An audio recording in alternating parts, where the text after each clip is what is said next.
ये आकाशवाणी है। प्रस्तुत है कार्यक्रम न्यू इंडिया समाचार।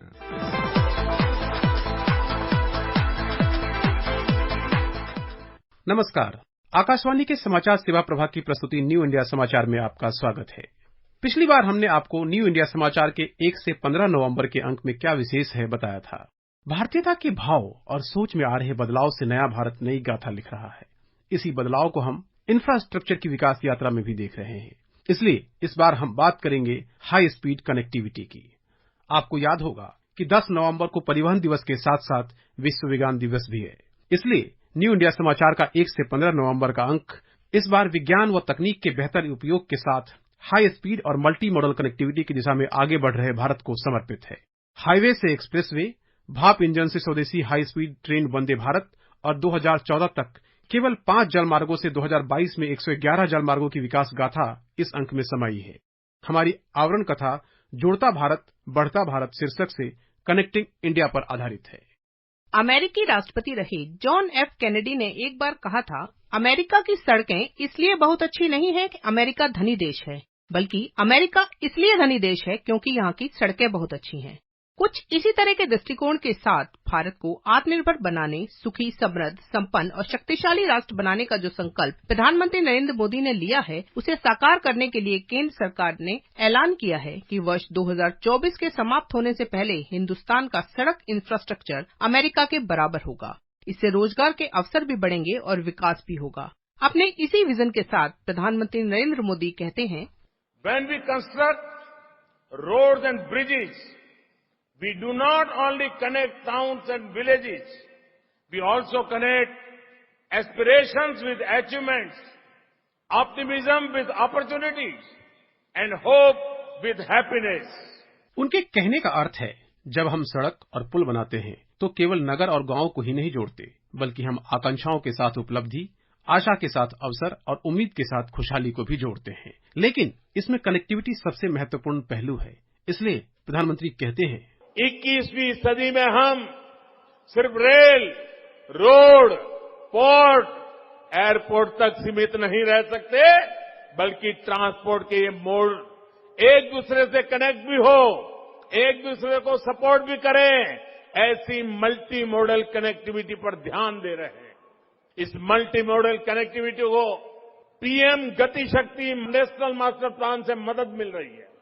76वें स्वतंत्रता दिवस पर इस बार लाल किले की प्राचीर से प्रधानमंत्री नरेंद्र मोदी ने पंच प्राण का संकल्प लेते हुए कहा था, अब देश बड़े संकल्प लेकर ही चलेगा, बहुत बड़े संकल्प लेकर चलना होगा और वो बड़ा संकल्प है विकसित भारत। अब उससे कुछ कम नहीं होना चाहिए।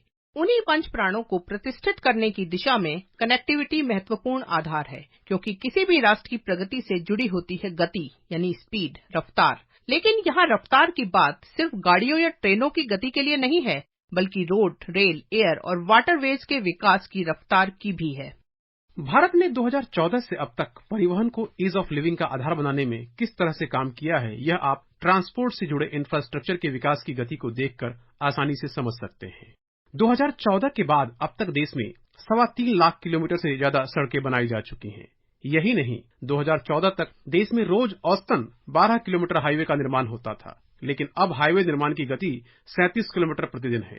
वहीं प्रधानमंत्री ग्रामीण सड़क योजना की बात करें तो 2014 तक देश के 55% गांव सड़कों से कनेक्ट थे, लेकिन अब 99% गांव सड़कों से कनेक्ट हो चुके हैं। यानी 8 वर्षों में ही करीब 44% नए गांवों को सड़कों से जोड़ने का काम किया जा चुका है।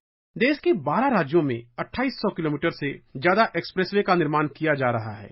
इसमें से 750 किलोमीटर से ज्यादा काम पूरा भी हो चुका है।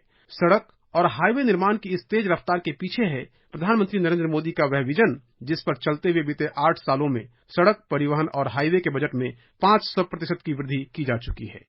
सड़क और हाईवे निर्माण की इस रफ्तार के साथ भारतीय रेल भी अब सुविधा और सुरक्षा का नया पर्याय बन रही है। अब जमाना 150 किलोमीटर प्रति घंटे से ऊपर रफ्तार वाली स्वदेशी वंदे भारत का है। हाल ही में प्रधानमंत्री नरेंद्र मोदी ने नई दिल्ली से हिमाचल प्रदेश के ऊना तक देश की चौथी वंदे भारत एक्सप्रेस को हरी झंडी दिखाई है। अगस्त 2023 तक देश में ऐसी 75 वंदे भारत ट्रेन शुरू करने का लक्ष्य है। बात सुविधा और सुरक्षा की हो तो हम आपको बता दें कि अब देश की हर ट्रेन बायो टॉयलेट से लैस है। वहीं अब हर ट्रेन को स्वदेशी प्रणाली कवच से लैस करने का काम भी शुरू हो चुका है। कवच वह तकनीक है जिससे लैस होने के बाद दो ट्रेन अगर अचानक आमने सामने भी आ जाएं तो वे टकराएंगी नहीं।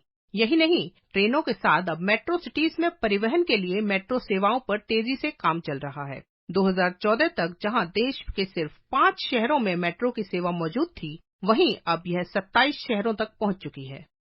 सिर्फ यही नहीं, बल्कि जल मार्गों के जरिए भारत ने पानी पर विकास का नया खाका खींचा है। तो वहीं रीजनल कनेक्टिविटी स्कीम उड़ान के जरिए छोटे और मंझोले शहरों को हवाई मार्ग से जोड़ा जा रहा है। केंद्र सरकार ने 2016 में एक नई शुरुआत करते हुए 27 राज्यों में फैले 111 जल मार्गों को राष्ट्रीय जल मार्ग घोषित किया था। इनमें से 26 को यात्री और कार्गो परिवहन के लिहाज से बेहतर पाया गया है। 13 जल मार्ग पर विकास की गतिविधियां शुरू हो चुकी हैं। केंद्र सरकार का लक्ष्य है कि 2030 तक ऐसे 23 जल मार्गों को पूरी तरह से शुरू कर लिया जाए। इन जल मार्गों के जरिए समय तो बचेगा ही, माल ढुलाई की लागत भी बहुत कम पड़ेगी।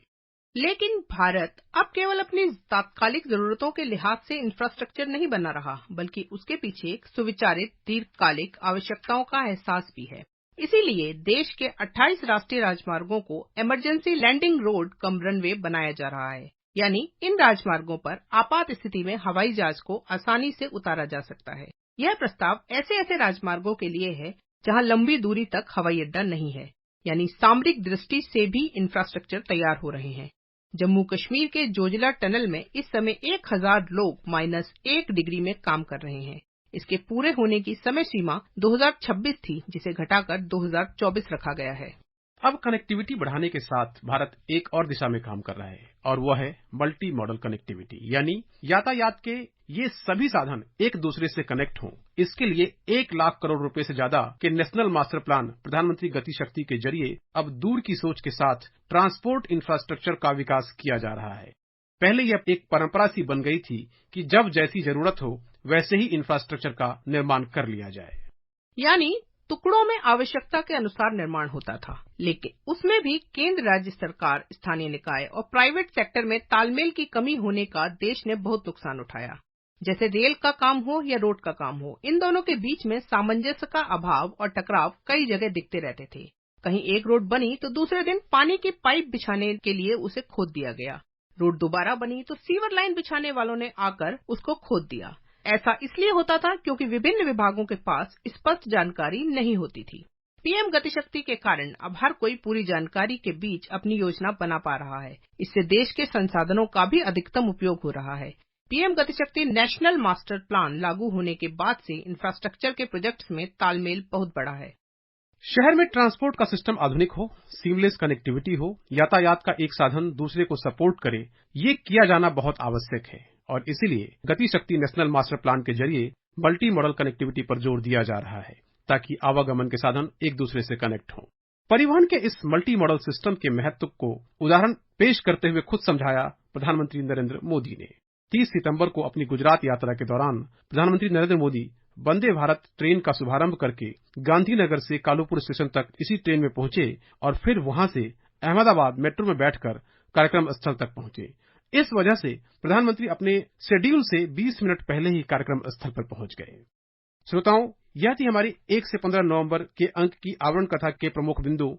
इस पाक्षिक पत्रिका की हर प्रति newindiasamaachar.pib.gov.in वेबसाइट पर उपलब्ध है। देश की 13 भाषाओं में उपलब्ध डिजिटल और प्रिंट में यह पत्रिका देश ही नहीं विदेशों में भी अपनी अलग पहचान बना चुकी है। इसका ट्विटर हैंडल NISPIB इंडिया है, जो वेरीफाइड है। इसके अलावा आप हमें response-nis@pib.gov.in पर ईमेल के जरिए अपना सुझाव भी भेज सकते हैं। अब अगले अंक में बात होगी आजीविका मिशन कैसे बन रहा राष्ट्र का मिशन। तब तक के लिए धन्यवाद।